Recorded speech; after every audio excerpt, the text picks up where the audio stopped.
Welcome to Nifty Novelist. Today's quote is, "It took me 15 years to discover I had no talent for writing, but I couldn't give it up because by that time I was too famous." That was a screenwriter Robert Benchley once said. Now, what is the explanation of this quote as it pertains to all of us as creative writers? Well, it means never give up. No one ever achieves automatic full success overnight. This is always literally 100% impossible for anyone to ever do. Now, you might say, well, what about these overnight smash hit novel successes that nobody sees coming and they just come out of nowhere and they're automatically billionaires overnight? Well, that may be true that they publish them, they sell them, and then overnight they become billionaires with like 100 million sales or whatever.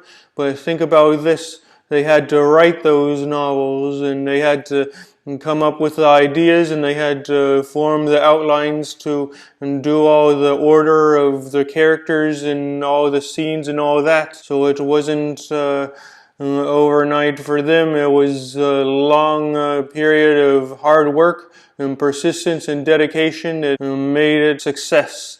Now, the only place where success comes before work is in the dictionary. And the dictionary was written, which is rather ironic, don't you think? Now, I started writing in 1994. It's now 2020, so that is about 26 years. But I did not finish writing my first novel until 2004, which is literally 10 years after I started writing. And I did not publish one of my own novels until 2013, which is literally 19 years after I started writing. That's almost 20 years, almost 2 decades after I started.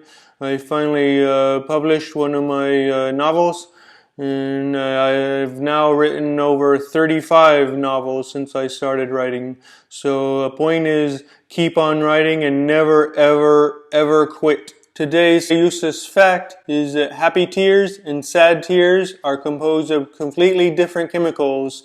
They look differently under a microscope, and if you taste them, they will taste differently too. And now, how can this be turned into a novel idea or a story idea or anything like that?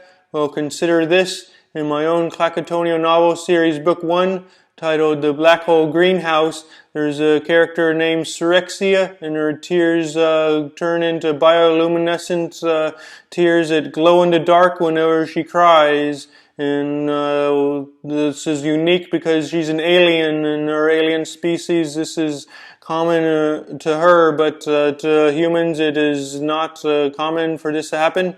And now, what if someone's tears suddenly healed any disease except for their own? Like, what if they cured AIDS, or they cured cancer, or they cured Ebola virus simply by the affected person drinking this person's tears? Now, would this person use this for charity or for profit? Would they go around healing everybody, just to different countries of the world, healing everybody?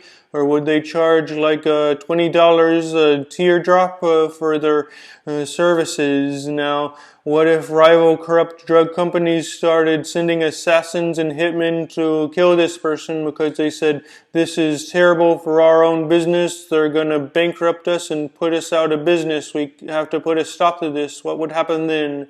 Now, what if he or she cannot physically cry because of a tear duct problem, a blockage, too much dirt in their tear ducts or something like that, and they cannot cry?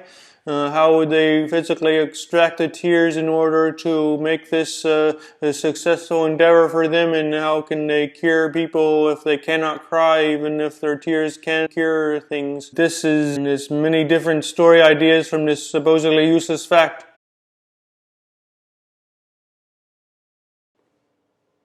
Time for the word treasure challenge, where I pick a word from this box and I make a story based on the word, completely at random. Today's word is coffee.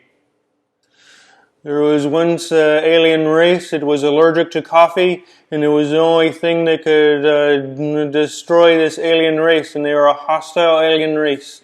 And the problem was that they knew they were allergic to coffee, and so every year, for like 20 years in a row, they would send secret agents in from their planet 100 trillion light years away to Earth, and they would say, please give us your coffee because we want to taste it. And then the humans would give them their coffee, and then they would just go to their home planet with the coffee, and then they would either destroy it or they would turn it into some kind of coffee that was not harmful to them and would actually help them, and then they would drink it and they would become stronger instead of dying.